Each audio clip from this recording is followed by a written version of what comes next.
Dari Jabir bin Abdullah berkata, adalah Rasulullah sallallahu alaihi wasallam bersabda di dalam khutbah, sesungguhnya sebenar-benar perkataan ialah kalam Allah. Kalam Allah tu Quran lah. Inna hadzal Quran yahdi lillati hiya aqwam wa yubashshirul mu'minin alladzina ya'maluna as-solihat anna lahum ajran kabira. Dalam suratul Isra surah ke-17 ayat ke-9. Ayat saya baca ni, inna hadzal Quran, inilah Quran, yahdi lillati hiya aqwam, yang mampu membimbing manusia ke jalan yang paling lurus. Ni Tuhan sebut dah. Tuhan sebut Quran ni mampu memimpin kita ke jalan yang paling lurus. Sebab tu dia kata di sini, inna asdaqal hadith kitabullah, sebenar-benar perkataan ni Quran. Tak boleh silapnya. Bila Allah menyatakan Al-Quran berkemampuan memimpin manusia ke jalan yang paling lurus, ikut Quran. Ni hanggut-hanggut ikut dak ceroh ya. Dah bukan orang sini, orang Sungai Tani. Nah, kira hari ni kira alhamdulillah tuan-tuan, suara saya keluar balik lah. 2 minggu tak ada suara. Orang buat apa? Saya kalau pelik-pelik ni orang buat je. Hari itu dah 5 bulan tak keluar suara, ni keluar balik lah. Tapi tak berapa sepenuh, saya pun tak berani nak jerit-jerit. Suara ni bila kita tak ada suara, baru kita rasa nikmat ketika kita bersuara. Nah, baca imam pun jadi penat. Semua penat. Khutbah baru ni punya penat tak kira dah. Pasal terpaksa jerit. Orang tak dengar.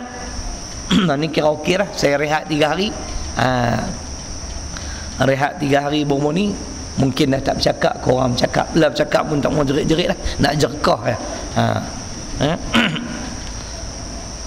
Setelah Allah menyatakan Al-Quran tu berkemampuan memimpin manusia ke jalan yang paling lurus, Allah kata pula wa yubashshirul mu'minin, dan merupakan berita gembira kepada orang-orang yang beriman. Siapa dia orang beriman? Yang kata beriman tu macam mana? Allah sambung pula, alladzina ya'maluna as-solihat. Itulah orang beriman. Apa dia? Yakni orang-orang yang beramal dengan amalan soleh. Orang beriman ni orang yang amalan dia amal soleh. Amal soleh, amal yang selalu saya sebut, amal yang menepati petunjuk Al-Quran dan As-Sunnah serta ikhlas. Jadilah amal soleh. Kita ambil hadis Muslim untuk membuktikan pengertian amal soleh. Man amila amalan laisa alaihi amruna fahuwa raddun. Hadis riwayat Imam Muslim. Dalam tafsir Ibnu Katsir, beliau mensyarahkan hadis ini dengan ayat Quran Al-Baqarah ayat 111 112. Beliau kaitkan dengan hadis yang mulia ni. Man amila amalan, barang siapa yang beramal dengan suatu amalan, laisa alaihi amruna fahuwa raddun, amalan tersebut tidak selaras sebagaimana yang aku ajar, kata Nabi, maka amalan tersebut ditolak. Di sini Ibnu Katsir rahimahullah menyatakan amal soleh itu ikhlas dan menepati syarak. Itulah amal soleh, baru diterima oleh Allah Subhanahu Wa Taala sebagai amal soleh. Menepati syarak makna menepati Al-Quran, As-Sunnah, menepati petunjuk Allah, petunjuk Rasul. Manusia ni tak boleh buat, jalan dia sendiri. Dah saya teringat saya nak baca, saya tak pernah baca selama ni. Hari tu saya saja cek. Tengok selama ni saya tak pernah baca ayat ni. Ayat baca, tapi huraian dan tafsir Ibnu Ar-Rahman saya tak baca. Yang dikatakan orang beriman, orang yang taat, yang betul-betul taat, dia mesti taat kepada Allah dan Rasul. Bila Allah dan Rasul nak menyatakan ianya wajib, dia buat. Allah Rasul kata haram, dia tinggal. Maknanya apa yang menjadi ketetapan di sisi Allah dan Rasul, dia tak menyalahi ketetapan Allah Rasul. Itulah yang dikatakan orang beriman. Jadi kita pakat-pakat dengar. Surah 33 ayat 36, Suratul Ahzab. Ayat ni selalu dah orang nak baca. Wa ma kana lil mu'minin wala mu'minatin idza qadallahu wa rasuluhu amra ay yakuna lahumul khiyaratu min amrihim wa man ya'sillaha wa rasulahu faqad dhalla dhalalan mubina. Suratul Ahzab surah 33 ayat 36, muka surat 1110. Hak ni hak Jawi, cari sendiri ya. Semua saya nak abang jenuh lah. Saya pun bukan ingat. Hak Rumi 1110. Kita bagi makna lu. Tidak wajar seorang lelaki yang beriman dan seorang perempuan yang beriman apabila Allah dan Rasul, dua, apabila Allah dan Rasul telah mengadakan satu ketetapan dalam urusan kehidupan mereka.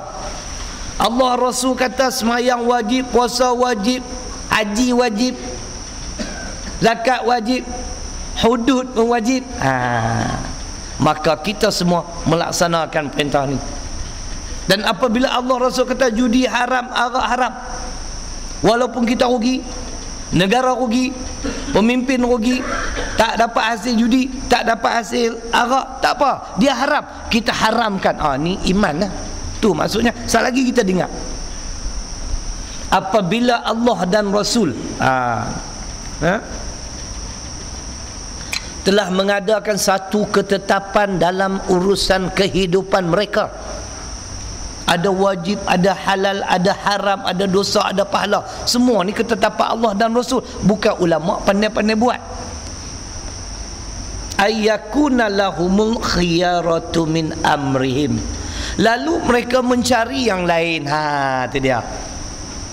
Mereka tak mau ikut ketetapan Allah, mereka tak mau ikut ketetapan Rasul. Allah panggil apa orang ni? Wa may ya'sillaha wa rasulahu. Barang siapa yang mendurhakai Allah dan Rasul. Pertama, orang ni durhaka. Yang kedua, Allah kata faqad dhalla dhalalan mubina, maka sesungguhnya mereka ini sesat dengan kesesatan yang nyata.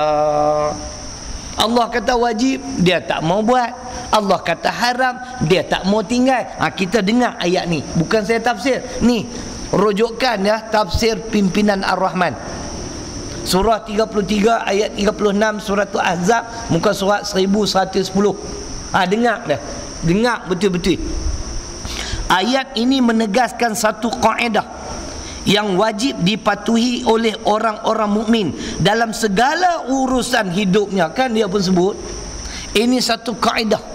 Orang beriman ni dia wajib patuh dalam segala urusan hidupnya. Start kita bangun tidur sampai kita tidur pula kena ikut cara Islam. Tu maksudnya. Iaitu tidak harus, tak boleh bagi seseorang itu memilih sesuatu ketetapan selain daripada yang telah ditetapkan oleh Allah Ta'ala dan diterangkan oleh Rasulnya. Tu tak boleh. Dia pun sebut tak boleh. Makna melainkan kita ikut saja ketetapan Allah dan Rasul. Allah kata wajib, kita tunai. Allah Rasul kata haram, kita tinggal. Cantik ya. Baru mukmin. Inilah sifat orang mukmin. Sebab tu yang tadi kata tu, Quran ni mampu memimpin kita ke jalan yang paling lurus dan sebagai berita gembira kepada orang beriman. Siapa dia orang beriman? Alladzina ya'maluna shalihat. Yang ni, yang mana amalan dia ni amal soleh. Amal soleh menepati ketetapan Allah, ketetapan Rasul. Amal soleh.